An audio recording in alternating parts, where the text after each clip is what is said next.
Hello dear students, welcome to my English class. আজকে আমি class 6-এর lesson 5-এর অ্যাক্টিভিটিগুলো তোমাদের করাবো। চলো শুরু করা যাক। Activity 1, tick the correct alternative. সঠিক বিকল্পটিতে টিক মার্ক দাও। দেখো, Ishaan and his mother visited dash to see the pyramids. Ishaan and his mother visited, Ishaan এবং তার মা ভ্রমণে গিয়েছিল to see the pyramids, pyramid দেখতে। কোথায় কোথায় গিয়েছিল? এখানে অ্যান্সার হবে গিজা। এরপর দেখো, a pyramid is a huge dash monument. A pyramid, একটা পিরামিড ইজ এ হিউজ মানে একটা পিরামিড হলো একটা হিউজ মানে একটা বড় মনুমেন্ট, স্মৃতিসৌধ। এবার মাঝখানে কী হবে? রেক্ট্যাঙ্গুলার, সাইলিন্ড্রিক্যাল নাকি ট্রায়াঙ্গুলার? এখানে হবে ট্রায়াঙ্গুলার মানে ত্রিকোণাকৃতি বা ত্রিভুজাকৃতি। C, river dash flows through Egypt. River মানে নদী, ফ্লোজ বয়ে যায়, থ্রু ইজিপ্ট মিশরের মধ্য দিয়ে। মিশরের মধ্য দিয়ে কোন নদী বয়ে যায়? এখানে অ্যান্সার হবে Nile. D, the teen emperor of Egypt was. Teen emperor, teen মানে হচ্ছে 13 থেকে 19 বছর বয়সীদের টিন বলা হয়, আর এম্পেরর মানে সম্রাট। তাহলে the teen emperor of Egypt was, মিশরের 13 থেকে 19 বছর বয়সের কোন সম্রাট ছিল? এখানে হবে তুতেনকামুন। তার বয়স ছিল 13 থেকে 19-এর মধ্যে। তিনি সবচেয়ে কম বয়সী শাসক মিশরের। Activity 2, complete the following sentences with information from the text. Complete the sentence, following sentences, নিচের বাক্যগুলো সম্পূর্ণ করো with information from the text মানে পাঠ্য থেকে উপযুক্ত তথ্য নিয়ে। দেখো, A, the pharaohs lived dash. এখানে হবে the pharaohs lived around 5000 years ago in Egypt. মানে ফ্যারাও বলতে কারা? মিশরীয় রাজারা লিভড বাস করতো around 5000 years ago in Egypt, প্রায় 5000 বছর আগে মিশরীয় রাজারা বসবাস করত। B, sphinx is a rock statue. Sphinx একটা পাথরের মূর্তি। এখানে হবে তারপর with a human head and a lion's body. With a human head মানে যার একটা মানুষের মাথা আছে, অ্যান্ড এ লায়ন্স বডি এবং তার শরীরটা সিংহের মতো, একটা সিংহের শরীর।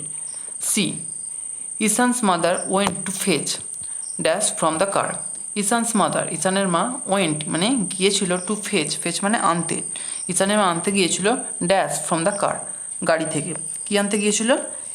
Ishaan's mother went to fetch a couple of sandwiches and water from the car. মানে ঈশানের মা গাড়ি থেকে এ কাপল অফ স্যান্ডউইচেস মানে কাপল মানে কি জোড়া, তাহলে দুটো স্যান্ডউইচ এবং বা এক জোড়া স্যান্ডউইচ এবং জল আনতে গিয়েছিল। D, the Egyptian priests preserved the dead bodies by. The Egyptian priests মানে মিশরীয় যে পুরোহিতরা ছিল তারা প্রিজার্ভ মানে সংরক্ষণ করে রাখতো দ্য ডেড বডিজ মৃতদেহগুলোকে বাই ইউজিং, কী ব্যবহার করার মাধ্যমে? By using spices, chemicals and oils. মানে স্পাইসেস মানে হচ্ছে মশলা, কেমিক্যাল মানে রাসায়নিক পদার্থ এবং অয়েল মানে তেল। এইগুলো ব্যবহার করে মিশরীয় যে পুরোহিতরা ছিলেন তারা মৃতদেহগুলিকে সংরক্ষণ করে রাখতেন। Activity 3, why do you think that at the end of the day Ishan tells his mother that he likes history? Why do you think, তুমি কেন মনে করো দ্যাট যে at the end of the story মানে এই গল্পের শেষে ঈশান tales his mother, ঈশান তার মাকে বলে দ্যাট হি লাইকস হিস্ট্রি, সে ইতিহাস পছন্দ করে। কেন বলেছিল? চলো উত্তরটা আমরা দেখে নিই। Ishaan did not like history before. Ishaan আগে ইতিহাস পছন্দ করতো না। He thought it was full of dry facts. He thought, সে ভাবতো, it was full of dry facts মানে এটা শুকনো ঘটনায় পরিপূর্ণ, মানে এখানে কোনো রসত্ববোধক জিনিস নেই। But after meeting with Sphinx, কিন্তু স্ফিংসের সাথে সাক্ষাৎ করার পর হি লার্ন, সে শিখেছিল about the historical facts of Egypt, মিশরের বিভিন্ন ঐতিহাসিক ঘটনা সম্পর্কে সে জেনেছিল। This encouraged him to learn history, এটাই তাকে, এই যে ঘটনাগুলো সেগুলো তাকে উৎসাহিত করেছিল। এনকারেজ মানে উৎসাহিত করা, তাকে উৎসাহিত করেছিল টু লার্ন হিস্ট্রি, ইতিহাস শিখতে। For this he tells his mother, এই কারণের জন্যই সে তার মাকে বলেছিল দ্যাট হি লাইক হিস্ট্রি, সে ইতিহাস পছন্দ করে। Activity 4, fill in the chart with information from the text. এই যে দেখো নিচের ছকটা, এটা পাঠ্য থেকে আমাদের তথ্য নিয়ে এই ছকটা পূরণ করতে হবে। প্রথমে কি আছে, হু মানে কে, তারপর আছে হোয়াট মানে কি, আর তারপর আমাদের লিখতে হবে হোয়েন। হোয়েন মানে কি যখন, বা এখানে সময়টা লিখতে হবে। প্রথমে দ্য স্ফিংস, এটা হুয়েতে আছে। এবার হোয়াটে কী হবে, এ rock statue with a human head and a lion's body. এখানে স্ট্যাচু বানানটা একটু ভুল হয়েছে, STATUE হবে, আমি ভুল করে আর করে ফেলেছি, তোমরা একটু কারেকশান করে নিও। তাহলে একটা পাথরের মূর্তি যার একটা মানুষের মাথা আছে এবং একটা সিংহের শরীর আছে। এরপর হোয়েন মানে কখন, এখানে তোমাদের বইয়ে দেখবে ব্লু কালার করা আছে, অর্থাৎ এখানে হোয়েনে কিছু হবে না। এরপর ইসান, এটা হুয়েতে আছে। এরপর হোয়াটে কী হবে, স দ্য রিভার নীল মানে নীল নদ দেখেছিল। হোয়েন কখন, হি ওয়াজ অ্যালং উইথ স্ফিংস, যখন সে স্ফিংসের সঙ্গে একা ছিল। এরপর হুয়েতে হবে রয়্যাল পার্সনস মানে রাজ পরিবারের সদস্যরা বা রাজ পরিবারের ব্যক্তিরা। এবার হোয়াটে কী হবে, গো থ্রু মামিফিকেশান মানে মামিফিকেশান যে প্রসেসটা, মৃতদেহকে সংরক্ষণ করার জন্য যে প্রসেস রয়েছে যেটাকে মামিফিকেশান বলা হয়, তার মধ্যে দিয়ে যেত। অর্থাৎ যে সমস্ত রাজকীয় ব্যক্তিরা ছিল তাদেরই কেবলমাত্র শরীরকে সংরক্ষণ করে রাখা হতো পিরামিডের মধ্যে। হোয়েন কখন, বিফোর বুরিয়াল মানে সমাধি দেওয়ার আগে। তারপর হুয়েতে আছে দেখো হোয়ার্ড কার্টার। এবার হোয়াটে হবে ডাগ তুতেনকামুনস টোম্ব মানে তুতেনকামুন যে এম্পেরর তুতেনকামুন তার সমাধি খনন করেছিল, ডাগ মানে খনন করা। এবার হোয়েনে কি হবে, ইন 1922 মানে 1922 খ্রিস্টাব্দে। Activity 5, answer the following questions in complete sentences. নিচের প্রশ্নগুলির উত্তর দাও কমপ্লিট সেন্টেন্সেস মানে পূর্ণ বাক্যে। এ, why was Isan's father not able to accompany him to Egypt? Why was Isan's father not able মানে কেন ঈশানের বাবা সক্ষম হননি to accompany him to Egypt. Accompany মানে হচ্ছে সঙ্গ দেয়া, to accompany him to Egypt, তাকে মিশরের সঙ্গ দিতে কেন তার বাবা সক্ষম হয়নি। Ishaan's father was not able to accompany him to Egypt, ঈশানের বাবা তাকে মিশরের সঙ্গ দিতে সক্ষম হননি বিকজ কারণ দ্য প্রাইজ ঈশান ওন যে পুরস্কারটা ঈশান জিতেছিল অ্যাট দ্য সিঙ্গিং কম্পিটিশন মানে গানের কম্পিটিশনে, গানের প্রতিযোগিতায়, এন্টাইটেলড অনলি টু, এন্টাইটেলড মানে কি অধিকারী হওয়া, মানে মাত্র দুজনকেই অধিকারী করে, for a sponsored tour of Egypt, একটা ইজিপ্টের একটা ভ্রমণে মাত্র দুজনকেই অধিকারী করে। অর্থাৎ যে প্রাইজটা জিতেছিল তার মাধ্যমে কেবল দুজনই ইজিপ্টে অর্থাৎ মিশরে ভ্রমণে যেতে পারতো, তাই তার বাবা যেতে পারেনি, সে আর তার মা গিয়েছিল। B, what does the sphinx represent, sphinx কি রিপ্রেজেন্ট করে বা কিসের প্রতিনিধিত্ব করে। The sphinx represents intelligence and strength. The sphinx represent sphinx প্রতিনিধিত্ব করে ইন্টেলিজেন্স মানে হচ্ছে বুদ্ধিমত্তা, অ্যান্ড স্ট্রেংথ মানে শক্তি, বুদ্ধিমত্তা এবং শক্তির প্রতিনিধিত্ব করে। C, what is the biggest pyramid of Egypt. মিশরের সবচেয়ে বিগেস্ট পিরামিড, বিগেস্ট মানে কি সবচেয়ে বড়, মিশরের সবচেয়ে বড় পিরামিড কোনটি। Pharaoh Khufu's pyramid is the biggest pyramid of Egypt. Pharaoh Khufu অর্থাৎ রাজা কুফুর পিরামিড হলো মিশরের সবচেয়ে বড় pyramid. D, why was Ishaan's mother surprised when she returned to her son. Ishaan's mother কেন, ঈশানের মা কেন সারপ্রাইজ হয়ে গেছিলেন অর্থাৎ বিস্মিত হয়ে গিয়েছিলেন, when she returned to her son যখন তিনি তার পুত্রের কাছে ফিরে এলেন। কেন তিনি অবাক হয়ে গিয়েছিলেন সেটা আমাদের লিখতে হবে। Ishaan's mother was surprised when she returned to her son, ঈশানের মা বিস্মিত হয়ে গিয়েছিলেন যখন তিনি তার পুত্রের কাছে ফিরে এসেছিলেন, বিকজ কারণ সি কেম টু নো তিনি জানতে পেরেছিলেন দ্যাট যে pharaohs and Egyptian history was well known to Ishaan, তিনি জানতে পেরেছিলেন যে ফেরাওস মানে মিশরীয় যে রাজারা অ্যান্ড ইজিপসিয়ান হিস্ট্রি এবং যে মিশরের যে ইতিহাস সেটা ওয়াজ ওয়েল নোন টু ঈশান, ঈশানের কাছে খুব ভালোভাবেই জানা ছিল বা ঈশানের কাছে ভালোভাবেই পরিচিত ছিল, এটা জেনেই তিনি বিস্মিত হয়ে গিয়েছিলেন। Activity 6A, fill in the blanks with suitable verbs. নিচের যে শূন্যস্থানগুলো দেওয়া আছে সেগুলো উপযুক্ত ভার্ব দিয়ে, ভার্ব অর্থাৎ ক্রিয়া দিয়ে পূরণ করতে হবে। তো দেখো প্রথমে কি আছে, the girl dash playing alone. The girl singular, যেহেতু একজন তাই এখানে ভার্বটাও সিঙ্গুলার হবে, তাহলে এখানে হবে the girl is playing alone. এরপর 2 নম্বর দেখো, a carpenter and a blacksmith dash in our street.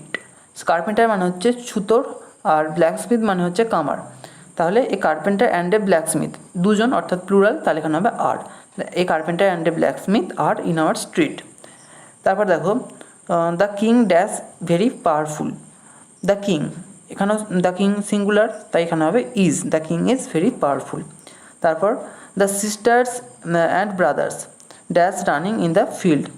The sisters and brothers plural, তোমরা বুঝতেই পারছো, অ্যান্ড আছে প্লাস সিস্টার্স ব্রাদার্স দুটোতেই এস যোগ করা আছে প্লুরাল, তাহলে এখানে হবে the sisters and brothers are running in the field. এরপর দেখো কি বলেছে, রিড দ্য ফলোয়িং সেন্টেন্সেস, নিচের বাক্যগুলো পড়ো। প্রথম বাক্য দেখো, the horse and carriage is waiting at the door. The horse মানে কি, ঘোড়া, অ্যান্ড ক্যারেজ মানে গাড়ি, ঘোড়া এবং গাড়ি is waiting at the door, দরজার কাছে অপেক্ষা করছে। তারপর দেখো, bread and butter is his daily food. Bread মানে রুটি, অ্যান্ড বাটার এখানে পাউরুটি, অ্যান্ড বাটার মানে মাখন, পাউরুটি এবং মাখন ইজ হিজ ডেলি ফুড তার দৈনন্দিন খাবার বা নিত্যদিনের খাবার। We see that in the above sentences, আমরা দেখলাম যে ওপরে যে দুটি বাক্য আমরা পড়লাম সেই দুটি বাক্যে when two nouns joined by and, মানে যখন দুটো নাউন অ্যান্ড দ্বারা যুক্ত হচ্ছে, যেমন প্রথমটা দ্য হর্স অ্যান্ড ক্যারেজ, যে অ্যান্ড দিয়ে যুক্ত হয়েছে, আর তারপরটা ব্রেড অ্যান্ড বাটার, এখানেও অ্যান্ড দিয়ে যুক্ত হয়েছে।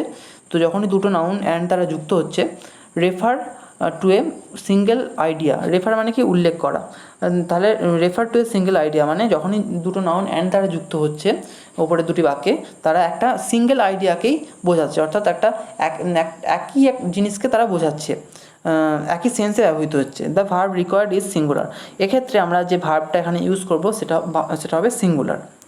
তাহলে দেখো এরপরে অ্যাক্টিভিটিটা চলে এসো, activity 6B, fill in the blanks with verbs in agreement with that subject.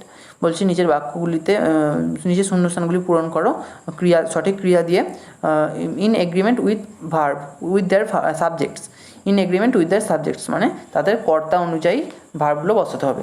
তাহলে দেখো 1 নম্বর কী আছে, curry and rice dash my favourite dish. Curry and rice, ভাত এবং তরকারি, ড্যাশ মাই ফেভারিট ফুড, এখানে দুটো জিনিস আছে অ্যান্ড দ্বারা যুক্ত আছে, কিন্তু দুটোই একই সেন্সে ব্যবহার হচ্ছে, একই জিনিসকে বোঝাচ্ছে, অর্থাৎ দুটোই খাবার। তো যেখানে এক্ষেত্রে ইজ হবে, the curry and rice is my favourite food, যেটা আমরা ওপরে শিখলাম যে দুটো নাউন যখন অ্যান্ড দ্বারা যুক্ত থাকবে কিন্তু তারা যদি একই সেন্সে ব্যবহৃত হয় তাহলে সেক্ষেত্রে সিঙ্গুলার ভার্ব ইউজ হবে। তারপর দেখো, no news dash good news. No news মানে কোনো খবরই না, অর্থাৎ এটা সিঙ্গুলার, তাহলে no news is good news. তারপর দেখো, everyone dash present today in the class. Everyone মানে কি, প্রত্যেকে মানে একজন, অর্থাৎ সিঙ্গুলার, তাহলে everyone is present today in the class. তারপর দেখো, neither his father nor his mother dash alive. Neither his father, তার বাবাও না, নর হিজ মাদার, তার মাও না, ড্যাশ অ্যালাইভ, তাহলে তার বাবাও না তার মাও না, কেউ নয়, তাহলে কজনকে বোঝাচ্ছে, নিশ্চয়ই প্লুরাল নয়, সিঙ্গুলার, তাহলে এখানে হবে neither his father nor his mother is alive, তার বাবা অথবা মা কেউই বেঁচে নেই। Activity 6C, using the help box fill in the blanks with suitable adverbs. দেখো নিচে একটা হেল্প বক্স দেওয়া আছে, এখানে কিছু শব্দ দেওয়া আছে, এগুলো হচ্ছে প্রত্যেকটাই অ্যাডভার্ব, এই অ্যাডভার্বগুলো দিয়ে আমাদের এই শূন্যস্থানটা পূরণ করতে হবে। The type of adverb you need to use is indicated in the baskets. The type of adverb মানে যে ধরনের অ্যাডভার্ব ইউ নিড, তোমার প্রয়োজন, টু ইউজ ব্যবহার করার জন্য প্রয়োজন এই বাক্যগুলিতে, is indicated in the baskets, in the brackets, ব্র্যাকেটে ইন্ডিকেট করা হচ্ছে, অর্থাৎ ব্র্যাকেটে নির্দেশ দেওয়াই আছে। তো দেখো প্রথমেরটা কী আছে, the book is dash written, এখানে ব্র্যাকেটে আছে ম্যানার মানে কি, ধরন বা ভাবে, কীভাবে, তাহলে এখানে হবে the book is well written, বইটি ভালোভাবেই লেখা। 2 নম্বর, I can not find my pet dog, এখানে দেখো প্লেস লেখা আছে, তো এখানে মানে জায়গা বোঝাচ্ছে, তাহলে I can not find my pet dog here. তারপর দেখো you shall dash see a film, এখানে টাইম আছে অর্থাৎ এখানে অ্যাডভার্ব অফ টাইম হবে, তাহলে এখানে হবে you shall soon see a film, তোমার তাড়াতাড়ি একটা সিনেমা দেখে নেওয়া উচিত। তারপর দ্য সোলজার্স ফট ড্যাশ, ফট মানে কি লড়াই করা, এটা ফাইটের পাস্ট টেন্স, তাহলে এখানে কি হবে, এখানে দিয়েছে ম্যানার, ম্যানার মানে ভাবে, তাহলে কীভাবে এখানে হবে দ্য সোলজার্স ফট ব্রেভলি, মানে ব্রেভলি মানে কি সাহসিকতার সঙ্গে, সৈনিকেরা সাহসিকতার সঙ্গে লড়েছিল। এবার অ্যাক্টিভিটি 7 কি বলছে, make meaningful sentences of your own with the following words, নিচের শব্দগুলি দিয়ে তোমার নিজের মতো করে অর্থপূর্ণ বাক্য তৈরি করো। কী কী আছে, মনুমেন্ট, প্রথমে মনুমেন্ট মানে হচ্ছে স্মৃতিসৌধ, তারপর মামি, মামি তোমরা জানো যে মিশরের যে রাজ পরিবারের যে সমস্ত সদস্য ছিলেন তাদের মৃত্যুর পর তাদের মৃতদেহকে সমাধি দেওয়া হতো এবং তার আগে সেগুলোকে বিভিন্ন কেমিক্যাল দিয়ে, মশলাপাতি দিয়ে, তেল দিয়ে সেগুলোকে কাপড় জড়িয়ে মামি করে রাখা হতো, সেটাকে কাপড় জড়িয়ে রাখা হতো মৃতদেহগুলোকে, সেগুলোকে বলা হচ্ছে মামি। সিভিলাইজেশন মানে সভ্যতা, আর স্পট মানে জায়গা। প্রথমে monument, a monument is built in the memory of a person, কী বলছে, এ মনুমেন্ট মানে একটা স্মৃতিসৌধ, ইজ বিল্ট নির্মিত হয়, in the memory of a person একজন ব্যক্তির স্মৃতির উদ্দেশ্যে নির্মিত হয়। তারপর মামি, spices chemicals and oils were used to make a মামি, মানে মশলা, রাসায়নিক পদার্থ এবং তেল ব্যবহার করা হতো, ওয়ার ইউজড মানে কারণ আগে ব্যবহার করা হতো পুরনো দিনে মিশরীয় সভ্যতায় যখন ছিল তখন ব্যবহার করা হতো, টু মেক এ মামি একটা মামি তৈরি করতে ব্যবহৃত হতো। তারপর সিভিলাইজেশন মানে সভ্যতা, the ancient Egyptian civilisation was about 5000 years old, the ancient মানে কি, অ্যানসিয়েন্ট মানে প্রাচীন, দ্য অ্যানসিয়েন্ট ইজিপশিয়ান সিভিলাইজেশন প্রাচীন মিশরীয় সভ্যতা, ওয়াজ অ্যাবাউট 5000 ইয়ার্স ওল্ড প্রায় 5000 বছরের পুরনো।